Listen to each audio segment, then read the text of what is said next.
भारत की रक्षा नीति में बड़ा बदलाव आने वाला है। अब तक सुरक्षा तकनीक में आत्मनिर्भरता और क्षेत्रीय वर्चस्व तक सीमित भारतीय दृष्टिकोण अब इंटरकॉन्टिनेंटल पावर प्रोजेक्शन की दिशा में आगे बढ़ रहा है। इस बदलाव का प्रतीक भारतीय वायुसेना के लिए प्रस्तावित तक एक अल्ट्रा लॉन्ग रेंज स्ट्रेटेजिक बम वर्षक है, जिसका मारक क्षमता 12,000 किलोमीटर से अधिक होगी।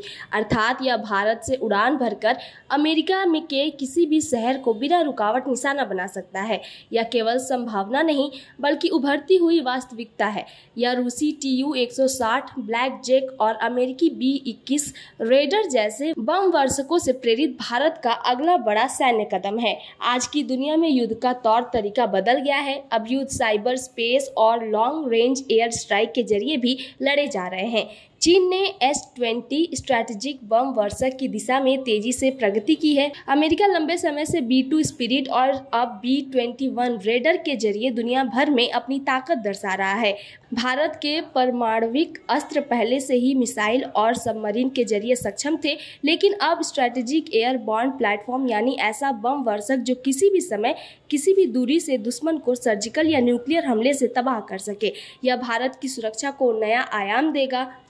रूस का Tu-160 ब्लैक जैक दुनिया का सबसे तेज और सबसे भारी सुपरसोनिक स्ट्रैटेजिक बम वर्षक है। इसकी मारक रेंज 12,300 किलोमीटर तक जाती है और यह 40 टन तक हथियार ढो सकता है। भारतीय रक्षा विश्लेषकों और DRDO इंजीनियरों के बीच इसे रीजनल मॉडल के रूप में समझा जा रहा है। रूस का Tu-160 दुनिया का सबसे तेज बम वर्षक है।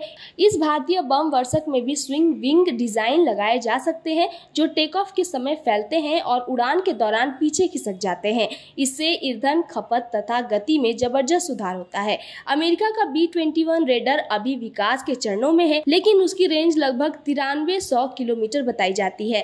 भारत का प्रस्तावित बम वर्षक इससे भी लंबी रेंज का हो सकता है, जिसे यह आवश्यक होने पर सीधे अमेरिका, यूरोप, ऑस्ट्रेलिया और अफ्रीका के किसी भी हिस्से में हमला कर सकेगा। B-21 रेडर को अमेरिकी वायुसेना के लिए नॉर्थरप ग्रूमैन नामक कंपनी बना रही है।